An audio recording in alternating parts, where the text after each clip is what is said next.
1840, that's the number I want you to hold in your mind. Not a range, not an era, a single year, 3 expeditions, American, British, French, each independently sailed to the same frozen continent, Antarctica, within months of one another. I accepted that for years. Parallel exploration, the age of discovery, makes sense on the surface. Then I found a single line buried in a footnote of Wilkes's suppressed expedition log, a line that his superiors redacted in the published version. 7 words. Formations inconsistent with any natural process known. 50 years later, a survivor of the first expedition to overwinter on Antarctica, led by a Norwegian-British explorer named Borchgrevink, gave a single interview describing his crew seeing cities beneath the ice. That section wasn't translated into English for 60 years. That's when I stopped being able to look away. Let's establish what we know, what the textbooks tell us, what the official record, such as it is, allows. And Charles Wilkes, American naval officer, he departed in August 1838, leading a squadron of 6 vessels. He charted over 1,500 miles of Antarctic coastline and returned in 1842. His report, the one he filed, was disputed almost immediately by his own officers. Not disputed for being too bold, disputed for being incomplete. His charts contained features, formations. His officers noted discrepancies in what the official log recorded versus what crew members described in private correspondence later recovered by researchers. Wilkes faced court-martial upon his return. Not once, multiple times over the course of his career. He was accused of illegal punishment of crew, of conduct unbecoming. He was acquitted on most charges. But he spent the next several decades of his life buried in bureaucratic obscurity, his Antarctic findings overshadowed, his personal journals heavily edited before publication. Dumont d'Urville departed Toulon in September 1837. His mission ostensibly was to push further south than any French vessel had gone before, to claim territory, to advance science, to plant the tricolour in ice. He returned in November 1840. He published his accounts. Adélie Land, named for his wife, was charted. He is remembered. He is celebrated. In May 1842, he boarded a train at Versailles with his wife and son. The train derailed. The fire that followed was catastrophic. D'Urville, his wife, his son, did not survive. Much of the material he'd been travelling with, including expedition documents he was reportedly transporting for review, gone, not lost at sea, not destroyed in a naval warehouse fire, on a train, in France, 2 years after returning from Antarctica. I'm not saying that means anything. I want to be precise about that. Train accidents happen. Tragedy is not conspiracy. But I ask you to hold that detail. Just hold it. And James Clark Ross, the most decorated of the 3. He reached what would be named the Ross Ice Shelf, a wall of ice the height of the White Cliffs of Dover, stretching for hundreds of miles. He described it as impenetrable, as staggering, as something that stopped him absolutely. His published accounts are considered models of Victorian scientific restraint, precise, methodical, dispassionate, and yet his crew logs, the raw ones filed with the Admiralty, the ones that took researchers decades to fully access, contain passages that don't appear anywhere in the official narrative. References to what one officer described only as geometric anomalies in the exposed rock faces. References in at least 2 independent crew journals to what sounds like structured stone, not ice, stone. If you follow the thread further, and once you start, it becomes genuinely difficult to stop, you arrive at Carsten Borchgrevink, Norwegian-British explorer. He was part of a whaling expedition in 1895 that became, by most accounts, the first group to actually land on the Antarctic continent. Not just chart it from offshore, not just approach and retreat. Land, stand on it, walk.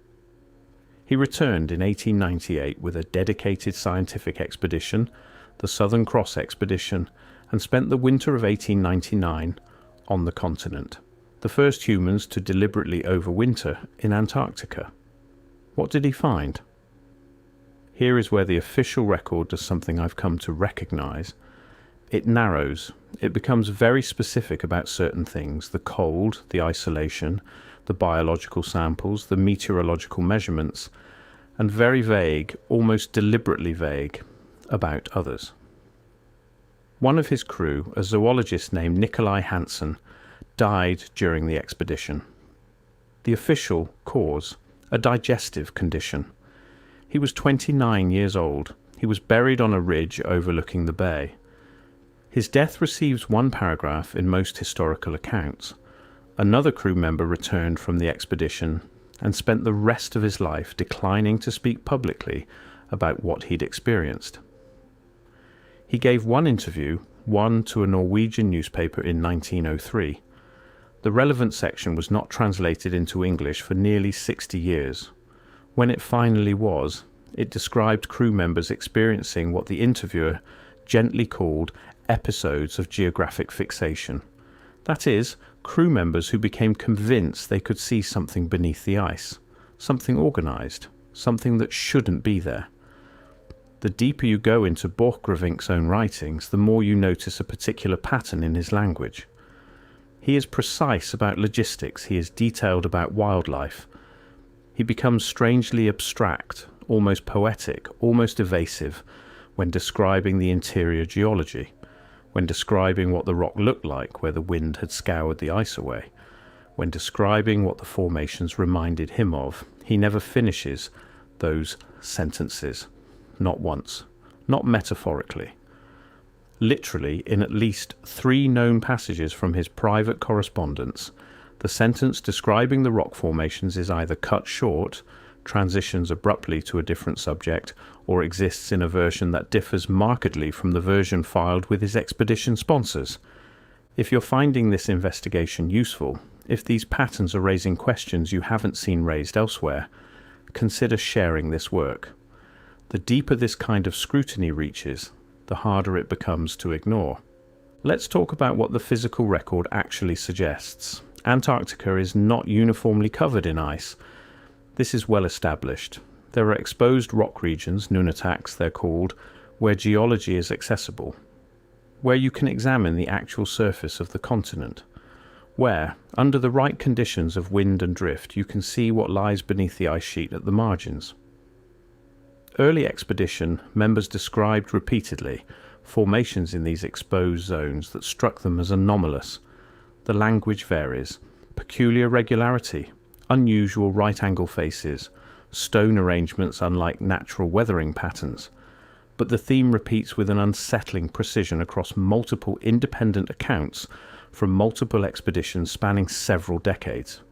Regular angles, repeated geometric intervals, stone that, in the words of one crew member whose journal was published privately by his family in 1931 and has never been incorporated into mainstream historical literature, did not break the way stone breaks. Now, geologists will tell you about columnar basalt. They'll explain frost wedging, differential erosion, the natural tendency of certain volcanic rock to cleave in angular patterns. I know that. I've read those explanations. And I want to be fair, those explanations account for a great deal of what early explorers may have found disorienting in an environment unlike anything they'd ever seen. But here is the point where the orthodox explanation becomes harder to sustain. It's not the angles, it's the distribution.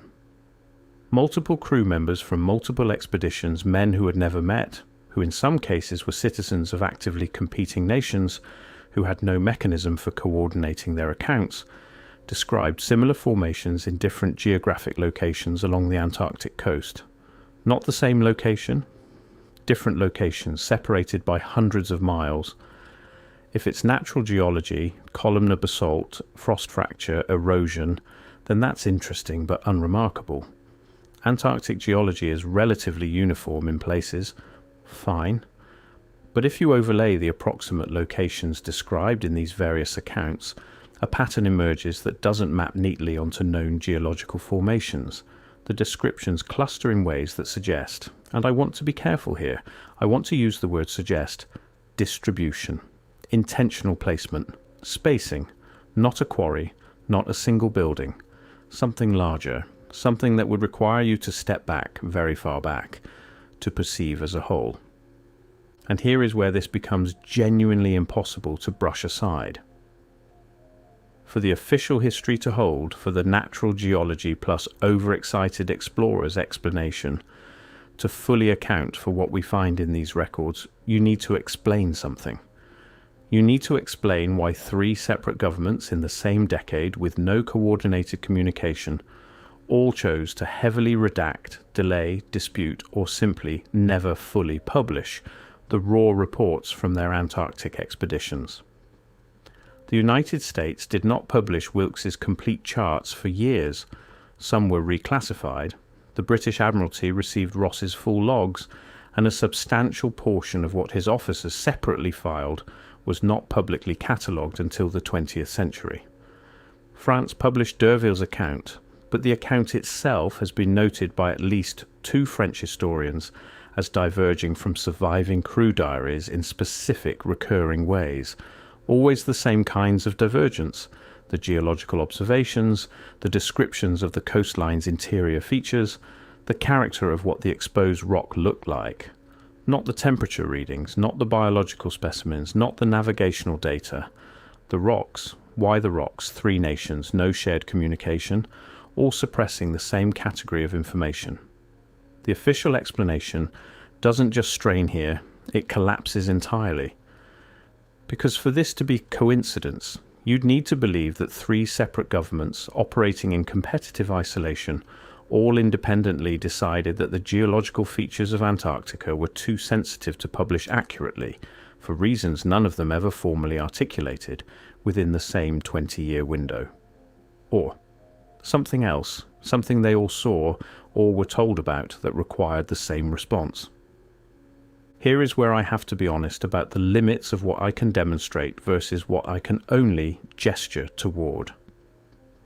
There is a body of research, not fringe research, not anonymous internet speculation, but work by architectural historians, by geographers, by scholars of cartographic anomalies, that has been quietly building a case for the existence of a prior world-spanning civilization whose reach was substantially broader and whose erasure was substantially more deliberate than mainstream history acknowledges.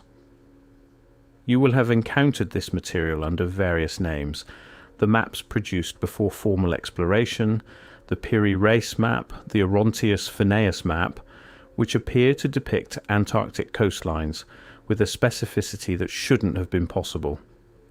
Coastlines that match sub-ice topography, only confirmed by 20th century sonar.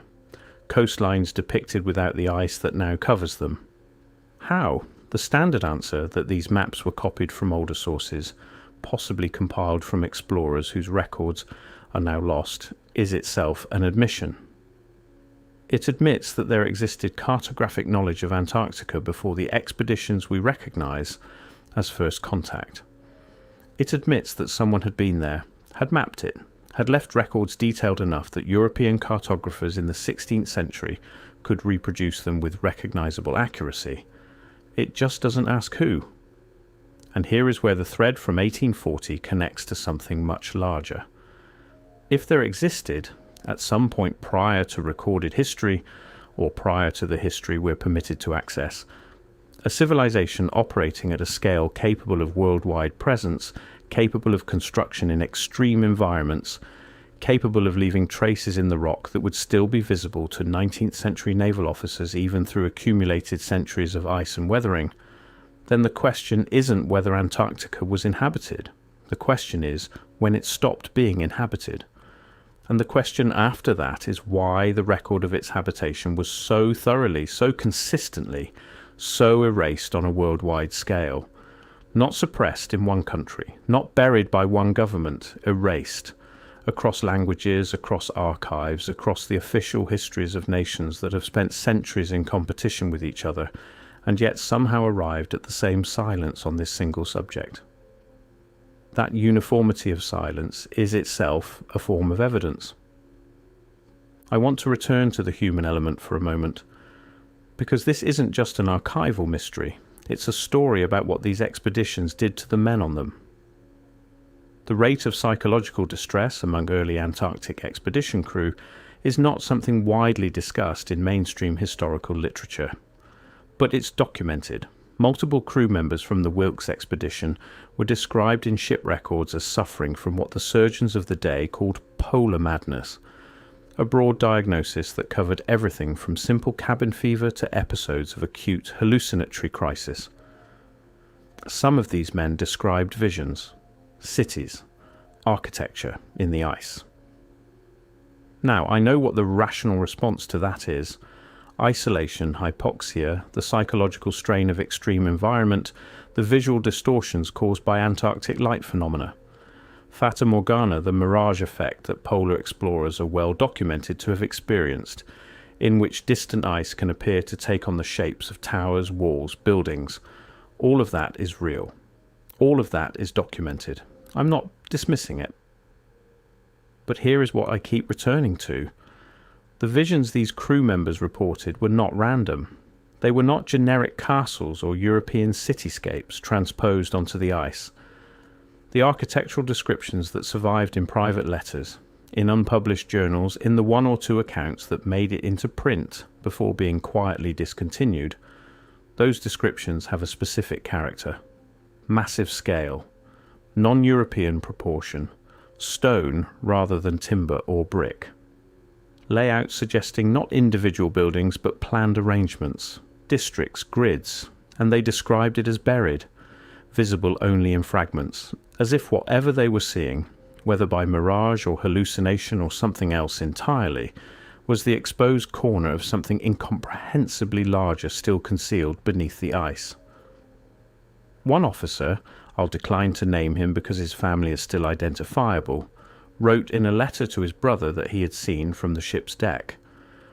A sequence of walls extending along the cliff face for a distance I cannot estimate, and bearing no resemblance to any formation I was able to attribute to nature or weather.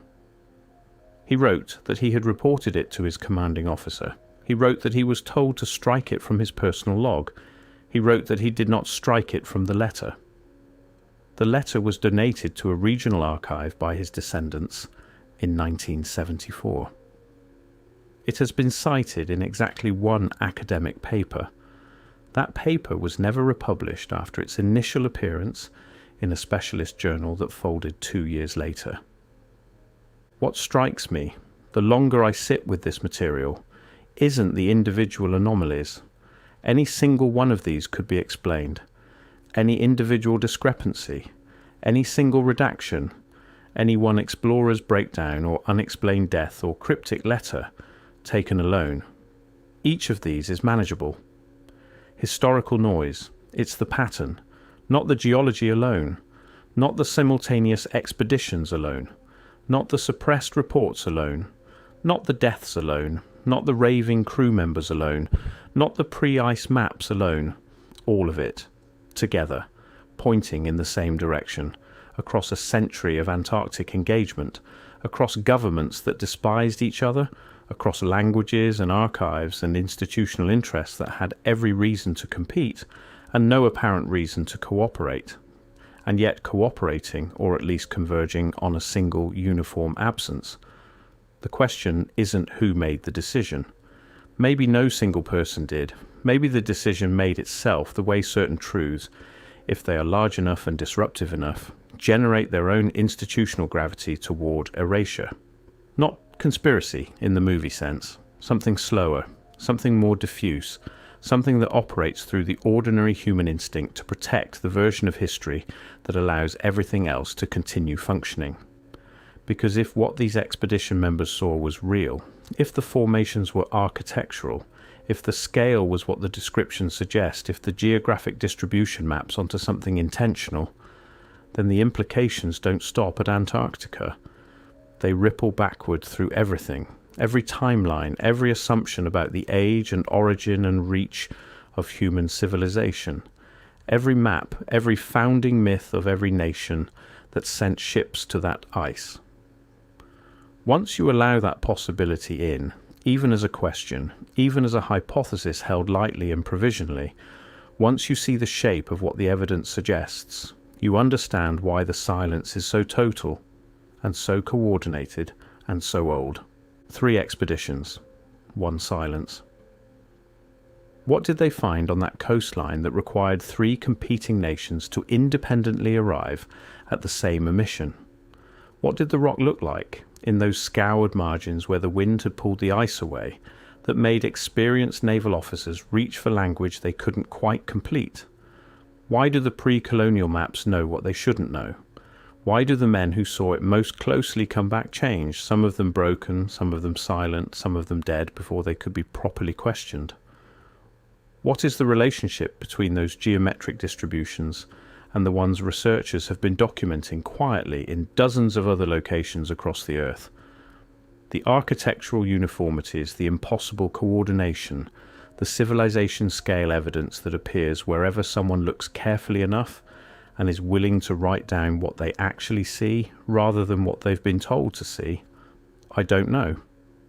I genuinely don't know, and I want to be careful not to claim more than the evidence supports, but I know what the evidence suggests. I know what it feels like to read these accounts in sequence, to watch the same absence repeat itself across decades, across languages, across the institutional memories of governments that should have no reason to agree on anything. It feels like a door that someone very carefully closed.